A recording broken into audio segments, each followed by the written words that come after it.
안녕하십니까. 87연구소 방송 묵계 이상훈입니다. 자, 오늘 방송에서는 어금니 잇몸 통증으로 치과에서 잇몸 치료약을 1년간 복용해도 낫지 않았던 분을 3번의 치료로 해결한 잇몸 염증 치료 방법과 과정을 소개해 드리겠습니다. 잇몸이 부었거나 통증이 심할 때 여러분들은 어떻게 하십니까? 가벼운 경우는 병원에서 처방받은 잇몸 염증 치료약으로 쉽게 해소할 수도 있겠지요. 하지만 통증이 심하고 증상이 만성화되면 그 힘겨움은 이루 말할 수가 없습니다. 잇몸 치료약을 먹어봐도 잠시 통증이 완화될 뿐 근본 치료는 잘 되지 않습니다. 다음 내용은 이와 같은 만성화된 어금니 잇몸 통증을 빠르게 해소한 후기입니다. 자, 87나라 네이버 카페 침법 회원님의 소개로 50대 중후반의 여성이 부근과 함께 연구소를 찾아오셨습니다. 여성분은 어금니 잇몸 통증과 부정맥을 앓고 있었습니다. 병원을 오래 다녔지만 치료가 되지 않고 힘들어하자 부근의 사촌 동생인 카페 회원님께서 강력하게 권유하여 연구소로 오시게 되었습니다.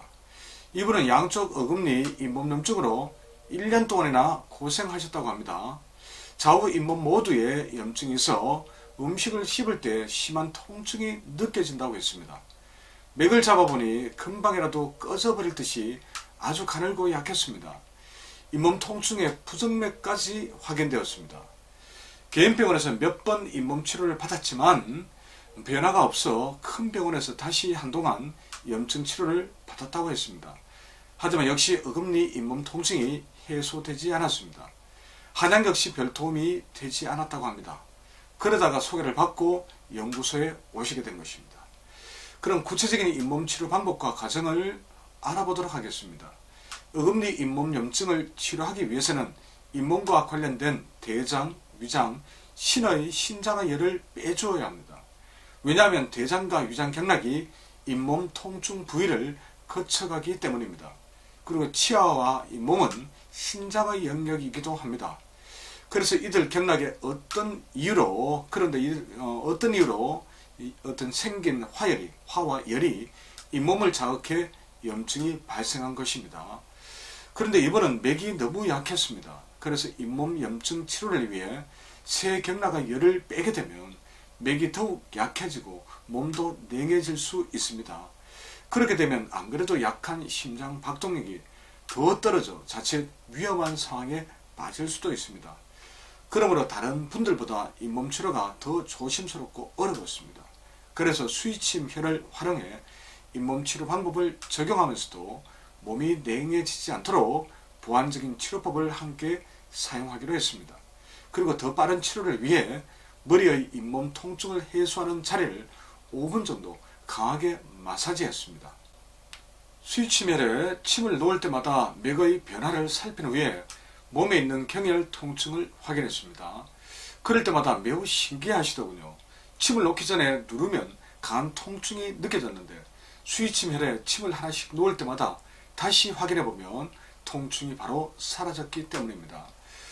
자, 몸은 어딘가 불편하면 몸의 주인에게 치료해달라고 경혈이나 특정 부위를 통해서 반응을 나타냅니다. 그런데 주인이 이를 눈치채지 못해 치료 방법을 찾지 못하는 것이죠. 이럴 때 만약 몸의 신호를 알아채고 이를 해소하는 자리에 이 침을 꽂게 되면 신호가 1초도 되지 않아 뇌에 전달됩니다. 또한 뇌는 전달받는 속도만큼 빠르게 다시 해당 부위에 치료 명령을 내립니다. 그래서 스위침을 꽂자마자 바로 통증이 사라진 것입니다.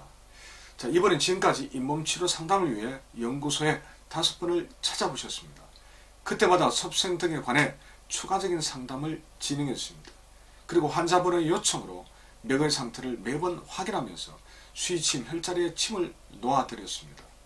건강은 물론 어금니 잇몸 염증과 통증이 호전되는 것이 확연히 느껴졌습니다.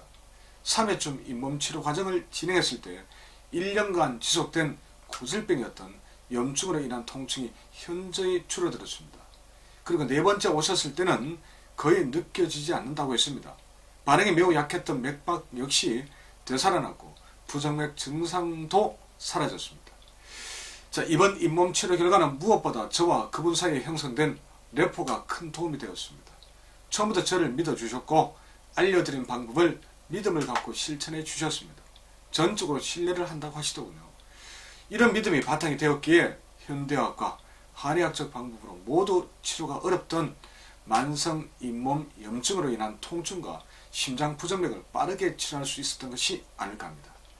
이 자리를 빌려 저를 믿고 치료에 임해 주셨던 이분께 감사의 인사를 전합니다. 자, 지금까지 만성화된 어금니 잇몸 염증으로 1년을 통증으로 고생했던 50대 여성분의 잇몸 치료 후기를 소개해 드렸습니다.